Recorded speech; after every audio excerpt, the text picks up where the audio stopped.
Un pays entier a vacillé en 7 minutes, comme si une simple rupture de signal avait inversé la gravité politique du continent. Mais derrière cette coupure nette, deux chiffres, 90% et 8 minutes, ont révélé une contradiction brutale. La fragilité numérique peut devenir une force collective lorsqu'elle expose le contrôle. Que signifie vraiment ce basculement pour ceux qui, comme Ibrahim Traoré, y perçoivent une mutation silencieuse de la dignité en stratégie ? Et si cette obscurité brève annonçait un avenir qui ne dépend plus des câbles, mais de la conscience ? Ce reportage promet d'exposer sans détour la mécanique précise qui a transformé 7 minutes d'obscurité en matrice d'un nouveau langage politique.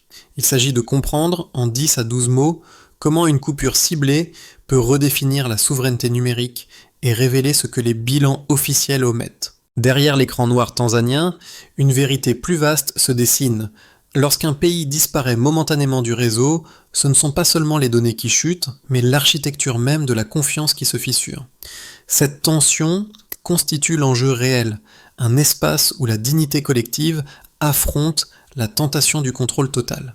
Dans cette perspective, la présence distante d'observateurs comme Ibrahim Traoré ajoute une profondeur inattendue. Lire une coupure non comme un incident, mais comme un indicateur, presque un sismographe politique. Le récit qui suit ne cherche pas le spectaculaire. Il cherche la cohérence d'un système. Comment une décision technique peut remodeler la manière dont une société respire, proteste ou se tait. C'est cette zone de bascule que nous allons explorer. La révélation apparaît dès les premières heures. Selon les données croisées de NetBlocks et Cloudflare, le trafic tanzanien s'est effondré de 90% en moins de 8 minutes. Un niveau de synchronisation impossible sans action humaine. Deux chiffres, qu'à 90% et 8 minutes, suffisent pour refermer la première question laissée ouverte. Ce blackout n'était pas une panne, mais une désactivation minutieusement orchestrée. À partir de là, la nuit bascule. Les routeurs s'éteignent les uns après les autres, les signaux mobiles disparaissent, et Dar et Salam entrent dans un silence numérique étrange, presque chirurgical. Les 7 minutes deviennent un repère, un marqueur temporel permettant de comprendre non seulement ce qui s'est passé, mais comment le pouvoir teste désormais ses propres limites. Les ingénieurs le disent implicitement, la simultanéité sur 3 axes fibres ne peut relever du hasard. Dans ce noir provisoire, un phénomène inattendu émerge. Les images circulant sous VPN, tremblantes mais tenaces, montrent des urnes brûlées et des étudiants criant « Uhuru Kwawote ».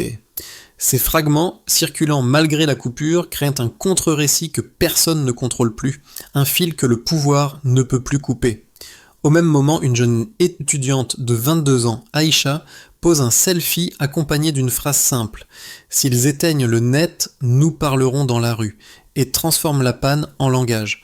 C'est là qu'intervient la lecture d'Ibrahim Traoré depuis Ouagadougou. Il ne regarde pas seulement des images, il observe un phénomène générationnel. Pour lui, le contrôle technique ne fait que révéler l'écart entre ce qu'un État cherche à maîtriser et ce qu'un peuple est prêt à reconstruire hors ligne. Ces équipes comparent déjà les courbes. La chute brutale du débit, puis la reprise partielle à 37%, dessinent une forme d'onde, un rythme où la peur se mêle à la lucidité. Ainsi, la boîte Kanch n'est pas une simple toile. Elle est la preuve que la déconnexion, conçue comme arme, crée paradoxalement une forme d'unité. Dans le noir, chacun cherche le signal, mais dans le manque, chacun redécouvre sa voix. À Dar et Salam, la reprise partielle du réseau n'efface pas les premières traces humaines qui ont traversé la nuit, elle les amplifie. Aïcha, dont le selfie avait circulé malgré la coupure, devient bien plus qu'un visage. Elle incarne ce moment où une décision technique se heurte à une expérience intime. Étudiante en sciences politiques, elle n'avait pas l'intention de participer à un mouvement. Elle voulait simplement raconter, dans la faible lumière d'un téléphone, ce qu'elle voyait depuis la cour de son campus. Son message, repris et traduit, crée aussitôt une ligne de force inattendue, celle d'une parole qui refuse de s'éteindre. Un autre cas apparaît quelques heures plus tard, celui d'un chauffeur de taxi de Kigamboni. Coincé sur la route au moment de la coupure, il explique avoir klaxonné non pour protester, mais pour signaler sa présence dans le vide numérique. Ce geste, capté par un enregistrement amateur, est relayé sous forme de bande sonore sur les réseaux clandestins. Très vite, D'autres chauffeurs adoptent ce rythme et la ville se dote d'un langage provisoire, un code sonore simple mais suffisant pour dire « nous sommes encore là ». Ces récits ne sont pas des symboles pan isolés. Ils montrent comment, dans les premières heures, une société recombine ses canaux lorsqu'un interrupteur tente de les figer. Ce ne sont pas des actes héroïques, ce sont des réflexes nés au croisement de la peur et de la nécessité. Mais ce sont eux qui forment le premier socle du mouvement à venir. Et le so what alors ? Le contrôle vacille quand la rue invente son propre signal. La nuit commence par un choc sec. À 23h17, les routeurs se figent, les signaux chutent, et la ville s'assombrit sans prévenir. Pas un bruit supplémentaire, pas un message d'alerte, seulement un basculement soudain, comme si une main invisible avait fermé un commutateur central. C'est l'instant du quicherois. Une rupture nette, une coupure qui n'hésite pas. Les premiers rapports internes mentionnent un effondrement simultané sur 3 nœuds critiques. La Tanzanie entre dans un vide numérique dont personne ne connaît encore la portée. À 23h19, le flux mobile s'effondre. Les graphes plus tard montreront une pente verticale, une disparition abrupte. Les habitants, eux, ne voient que des écrans figés, l'immobilité d'un monde qui, quelques secondes plus tôt, respirait encore. Dans les rues, les mouvements ralentissent. Les vendeurs ferment leurs étals. Les chauffeurs s'arrêtent. Les familles vérifient leur téléphone, puis se tournent les uns vers les autres, comme si l'absence de réseau révélait soudain la présence des regards. Le chaos trao monte lorsque les premières images hors ligne surgissent. Des vidéos clandestines tournées sous VPN, perçant la barrière en utilisant des connexions de secours. On y distingue des urnes incendiées, des couloirs fumants, des silhouettes qui courent. Les slogans Uhuru Croix Wot résonnent dans certaines rues, contredisant le silence artificiel imposé au réseau. La ville tente de se parler malgré l'étouffement numérique. Des lampadaires clignotent, des motos traversent Morogoro Road en laissant des éclats de phares comme des signaux rudimentaires. Aïcha réapparaît aussi dans cette chronologie, mais autrement. Son selfie, diffusé avant le blackout, revient sous forme de capture d'écran. Sans connexion stable, son image devient un symbole statique mais persistant. Elle ne parle plus, mais son message continue de circuler. Un paradoxe puissant. La coupure n'a pas supprimé la voix. Elle l'a figée en icône résistante. À 23h24, la rupture atteint son apogée. Silence complet. Aucun ping ne répond. Aucun paquet ne sort. Les ingénieurs plus tard expliqueront que les routeurs dorsaux ont été isolés d'un ordre direct. Cette simultanéité absolue produit un vertige. Les habitants, eux, ressentent autre chose. Un étirement du temps. Une impression de suspension qui transforme les secondes en battements. Pendant ce temps, à 4000 km de là, Ibrahim Traoré suit la situation via un flux interne d'observateurs de crise. Il voit les courbes chuter, puis les tentatives de contournement monter. Il comprend que le pouvoir cherche à étouffer la coordination avant que les tensions ne débordent, mais il voit aussi dans cette rupture une faille stratégique. La coupure rend visible ce qu'elle voulait cacher. Puis vient la Dushan. À 23h25, le trafic réapparaît. Faiblement, à seulement 37% de son niveau initial. Une reprise incomplète, mesurée, graduelle. Le réseau revient, mais pas totalement. Ce retour partiel déclenche un flot de messages. Les familles vérifient leurs proches. Les chauffeurs reprennent la route. Les étudiants relancent leur groupe crypté. Chacun teste la solidité retrouvée du signal. Hésite, observe. La ville se remet en mouvement, mais différemment. Chaque bruit devient information. Chaque connexion devient indice. Les taxis klaxonnent encore par réflexe, prolongeant les codes inventés durant la coupure. Les radios clandestines relancent leur transmission. Les conversations se densifient. Le blackout n'a pas produit le silence espéré. Il a produit une hyper-attention. Et dans cette chronologie serrée, une vérité s'installe. Plus le contrôle se renforce, plus le récit lui échappe. La séquence technique de la nuit tanzanienne ne se comprend réellement qu'à travers les chiffres. Il révèle la structure profonde du blackout, sa précision, et surtout la logique qui se cache derrière la rupture apparente. Pour saisir cette mécanique, il faut partir d'un baseline, une ligne de référence claire, puis mesurer le delta, l'écart brutal qui signale une décision plutôt qu'un accident. Premier nombre, 18,6 Gbps. C'est le débit moyen mesuré sur la région côtière dans les minutes précédant la coupure. Une valeur stable, cohérente avec les journées électorales où la circulation numérique atteint généralement un plateau élevé. Puis survient le basculement. Dans les données compilées après l'événement, on observe une chute nette, presque verticale, qui s'apparente à un effondrement commandé plutôt qu'à une perturbation. Le passage du baseline au delta y est évident. La pente est trop propre, trop simultanée, trop homogène sur les 3 nœuds majeurs reliés au réseau national. Deuxième nombre, 1 Gbps. C'est le niveau atteint au point le plus bas, 7 minutes après la désactivation. Là encore, ce chiffre n'a rien d'anodin.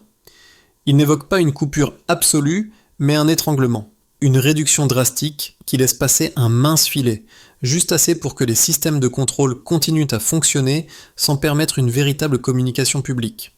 Entre ces deux valeurs, l'écart est immense.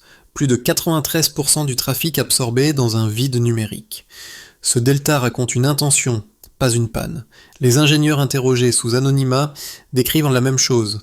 Les paquets sortants n'étaient pas cassés, ils étaient retenus.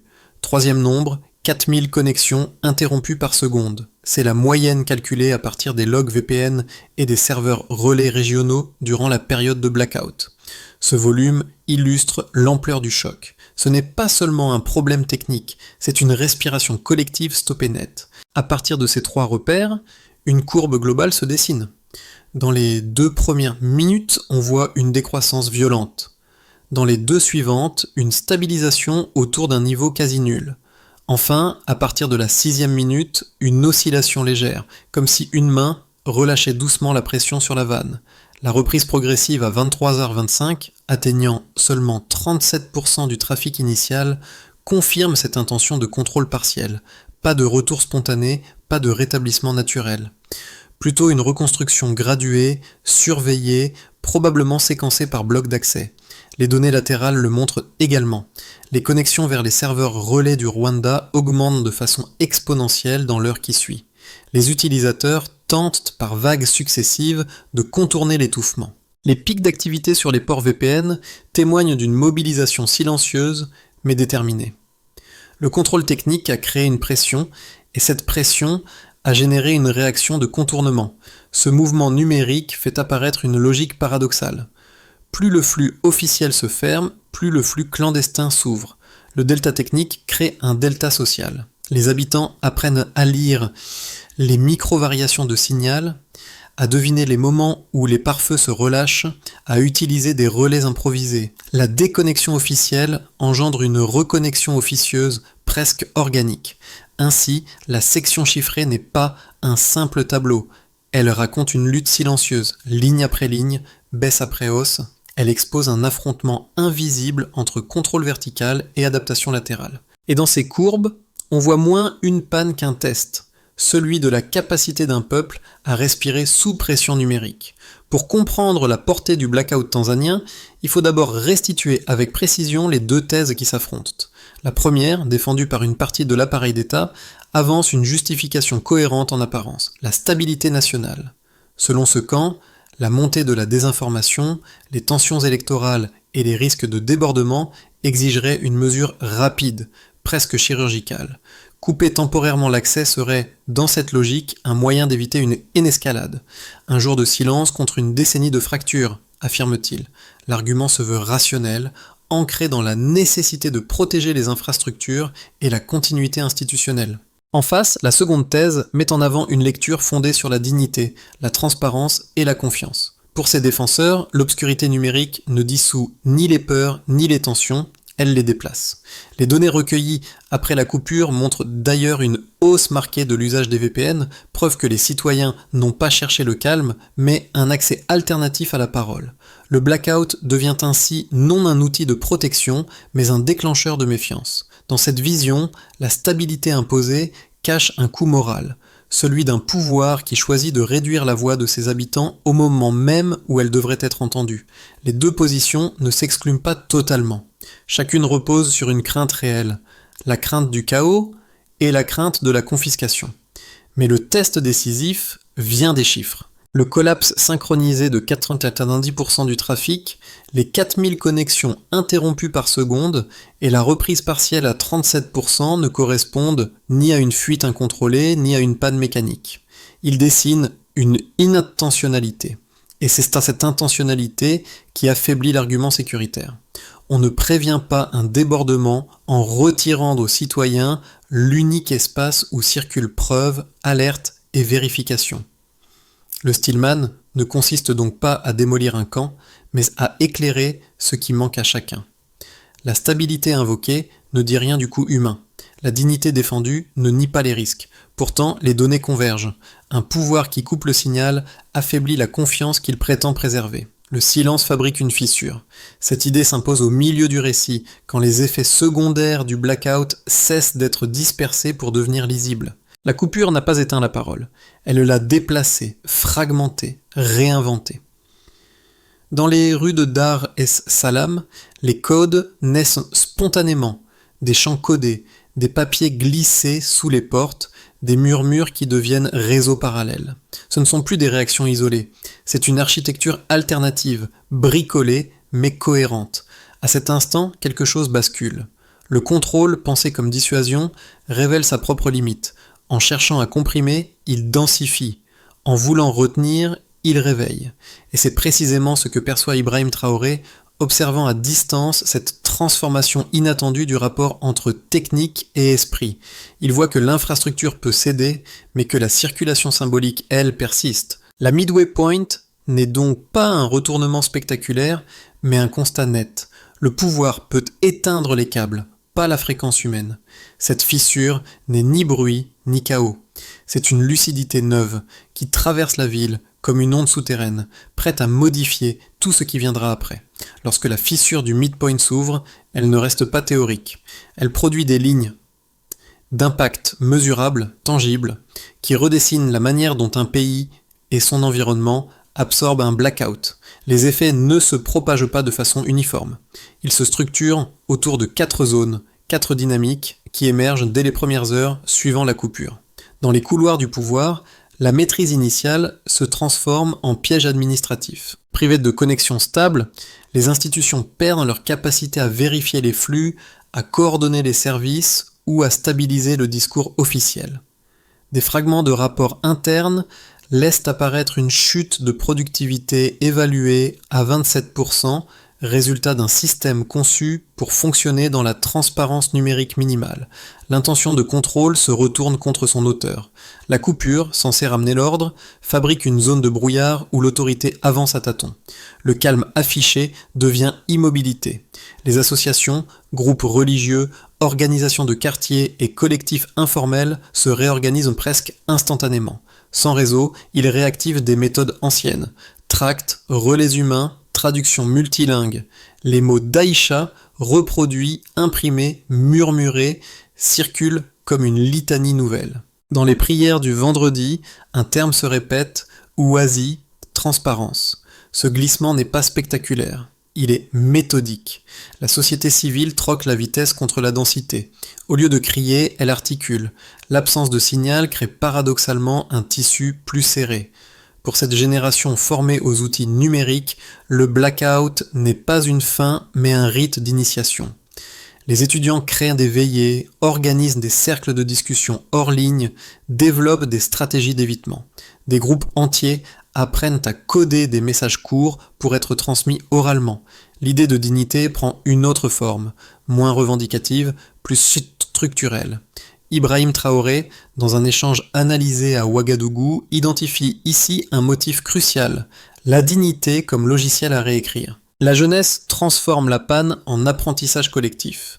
Non pas un refus, mais une compétence. L'impact dépasse les frontières tanzaniennes.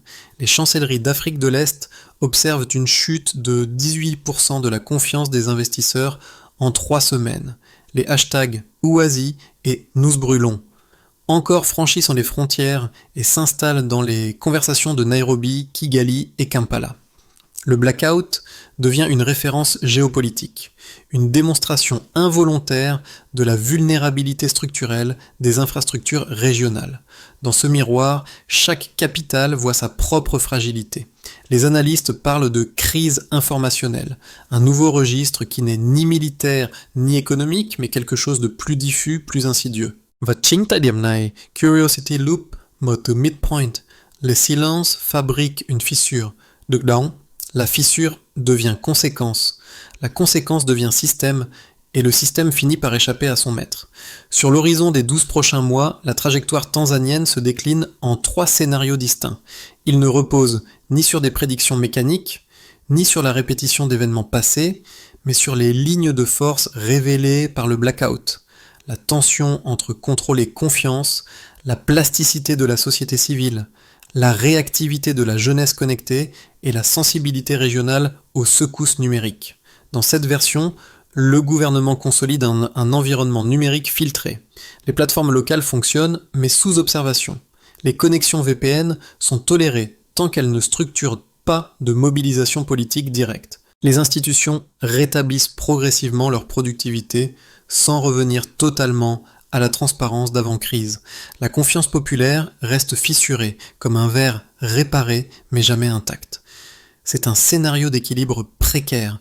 L'État limite l'excès, mais ne renonce pas à l'arme de la coupure. La société civile poursuit son adaptation, mais avec prudence. Sous pression régionale et après une série de discussions internes, Dodoma pourrait engager une réforme partielle du secteur télécom. Un comité indépendant superviserait les procédures de coupure, rendant toute désactivation traçable.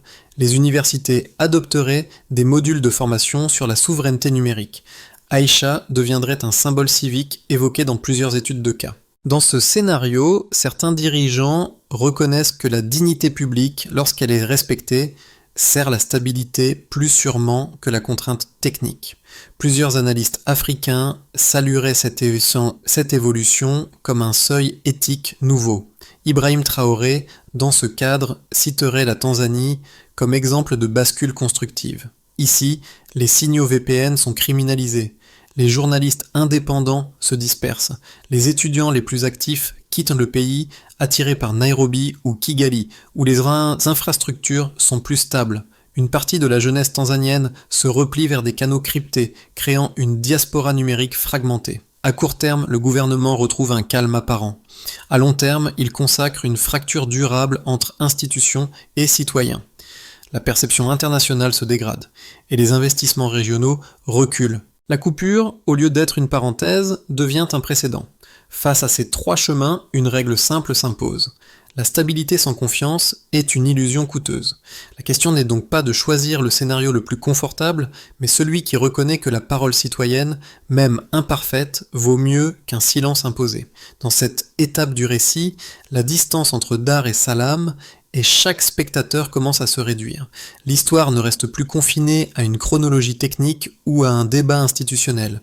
Elle traverse progressivement les frontières pour atteindre 3 sphères précises, celles où chacun peut se reconnaître même à des milliers de kilomètres. Première sphère, l'expérience individuelle.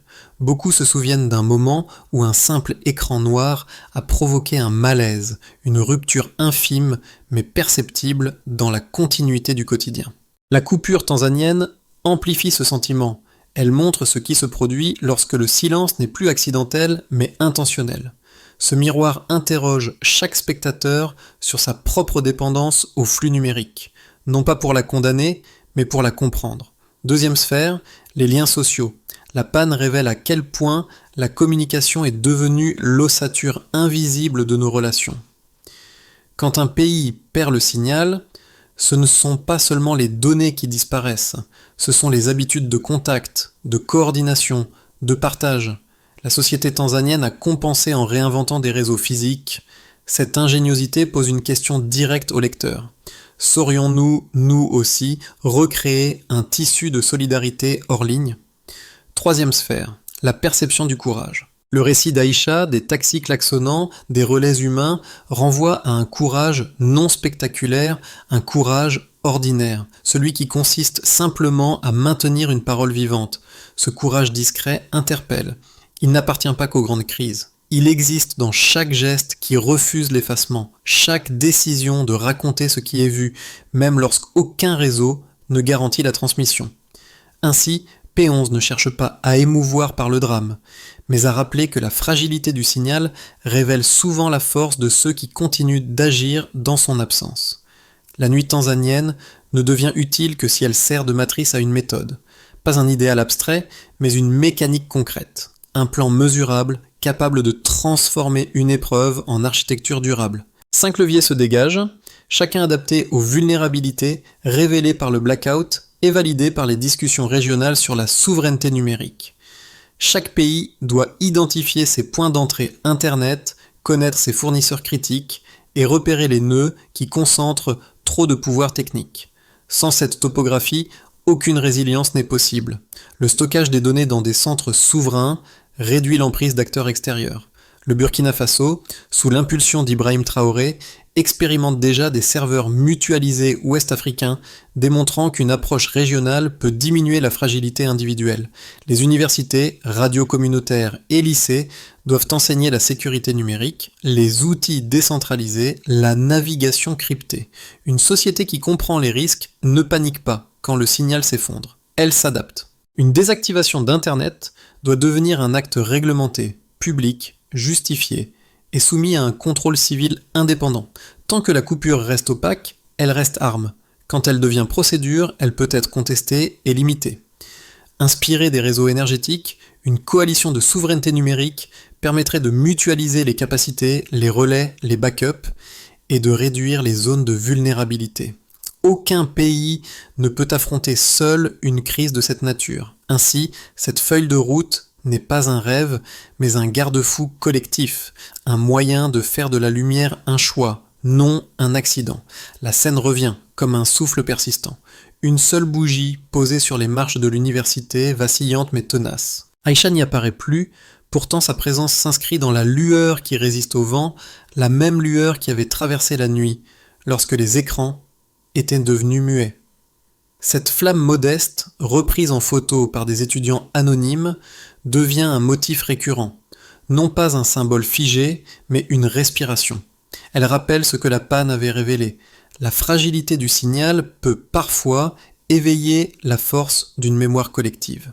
À Ouagadougou, Ibrahim Traoré évoque souvent cette image dans ses échanges internes, non pour glorifier un événement lointain, mais pour souligner la continuité entre ces gestes minuscules. Une bougie tenue droite, un message chuchoté, un code improvisé. Chacun porte une part de résistance tranquille, celle qui refuse de disparaître, même lorsque le réseau tombe. Et dans cette résonance, une phrase revient, silencieuse, mais ferme. La lumière la plus discrète peut survivre au vent le plus dur. C'est là que repose l'émotion de cette histoire. Non dans un cri, mais dans une persistance. Cette histoire, qui a commencé dans l'obscurité d'un blackout et s'est poursuivie dans la clarté fragile d'une bougie, laisse désormais une dernière trace, celle d'un appel discret, dépourvu de slogan, mais chargé de responsabilité. La Tanzanie n'est pas un cas isolé. Elle est un miroir, un rappel que nos dépendances numériques ne sont jamais neutres et que chaque coupure, même brève, révèle la valeur de ce que nous partageons lorsque rien ne garantit plus la transmission.